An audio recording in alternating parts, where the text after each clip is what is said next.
The single biggest obstacle that prevents people from traveling isn't time or money, although those are very, very big factors. The single biggest factor is fear. In this week's video, we're going to cover one aspect of that. We're going to overcome the fear of traveling alone. My first tip is a weird one. It's to go grocery shopping. Now, what are you talking about? Grocery shopping has nothing to do with overcoming the fear of traveling alone. Au contraire, but it does. The beautiful thing about grocery shopping is that it's real. Real people in foreign countries are going grocery shopping. It's not like when you're trying to experience culture by going through a museum. You see what the best of the best did, or you go to a sports event, and again, you see the best of the best. What you're doing when you're going grocery shopping is you're with the real people. You see the real prices for things, you experience real tastes, you experience real smells.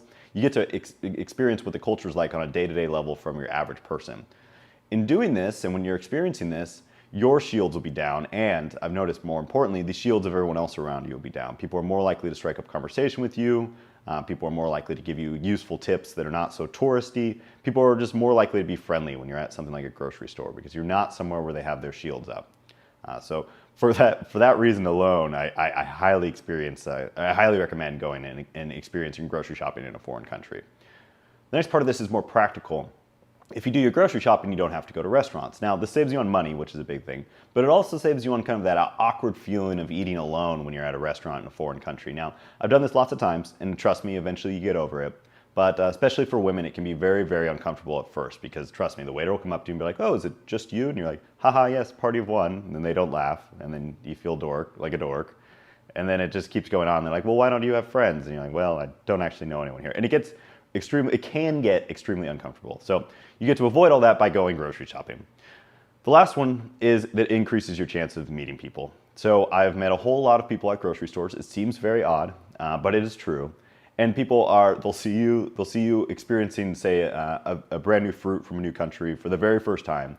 And they get very excited about sharing their culture with you. And so they're much more open to sharing more aspects of their life with you. So I've met a lot of really great friends, originally at grocery stores, and then we've hung out at other times throughout my trips. This next tip is almost as counterintuitive as the first one. It's to take a lot of photos. Now, that may seem obvious, but what you're doing with these photos is important. You're going to share them on social media. Now, I know this sounds very vain, but trust me, when you're in a foreign country and you're feeling lonely, one of the best things you can do for yourself is start to share your experience with the people you love back home. And this is great because almost in real time, they're going to be able to share your adventures with you. Now, I'm not saying go to the Louvre and take pictures of every single little thing you see because that's overkill and people on the internet are going to hate you for it. But what you should do is choose some of your highlights or choose some of your favorite moments and share just those. Be limited about it, although take lots of photos so you get the right moment. But be limited about it and share that with people back home. Then you can open up those dialogues, you can share a little bit of your experience, and that you can fight that feeling of loneliness by spending time, although virtual, with the people that you love back home.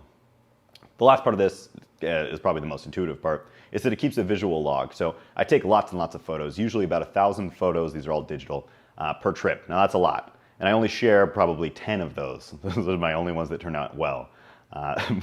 So I take lots of photos, and the nice thing is when I'm going back and trying to remember a trip, I can just go look at my photo log, and I have lots and lots of moments that I get to share. I get to have lots of little details that I probably forgot about, but they're all stored in these photos so that I can remind myself about them, and then I can share them with others when it becomes an opportune point.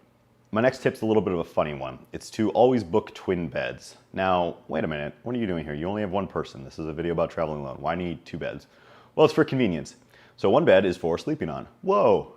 The second bed I use for unpacking. Now, I don't use all the drawers and all the stuff in there, and I actually don't unpack that much, but I find it's really, really nice just to have a solid surface in your hotel room or your motel or your Airbnb or whatever it is, just to get your bag down and spread your stuff out just a little bit so you can say, okay, I'm organized, I'm all within like this rectangle so I know exactly where everything is, I understand everything, I haven't lost anything. I found this just to be a little tiny thing that makes a little kind of thing of convenience that makes a very, very big difference. So most of the time when it makes sense, I will travel alone, but I will book a twin bed.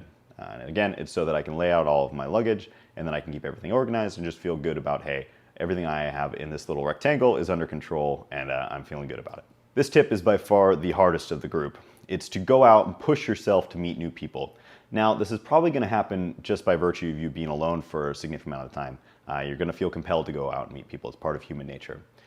I have lots of tips on this particularly, so I want to explain how to like break the ice, how to go out and do it. I've done a whole video on this that you can go and you can see the tips there. I'm quite proud of this video. I think it turned out well. So you should be able to check it out right up here.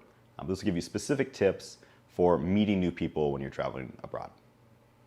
The last tip I have is more of a practical one. It's to share your trips with somebody back home. Now let me explain exactly what I mean by this.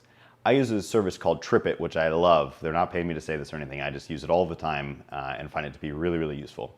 What you do is you email your trip itinerary or you email your receipts, so from your hotel or from your train or from your airplane or whatnot, to the service, and then it automatically puts it into a simple layout that syncs to all your devices. So you always know what your confirmation number is, you always know what time you're supposed to get to your next like appointment on your meeting, your train again, or your boat, or whatever it may be. You always know exactly what to do, and it adjusts it for time zones, which is hugely helpful.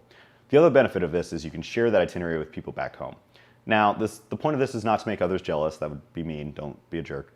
It's for security. It's so, hey, if someone needs to get a hold of you at some weird hour of the day, they're going to know exactly where you are, be it your hotel or be it whatever mode of transportation you're using. They're going to have some chance of getting a hold of you. So if it's a hotel, it's easy. The phone number is listed in the in TripIt in this example, so they can just call you. If it's a mode of transportation, they can contact the airline or whoever it is who's operating that mode of transportation. So I do this last one for security. I use a TripIt called service called TripIt rather. That was weird. So that I can share all of my trips back home and I can keep everything organized without going insane and getting completely lost.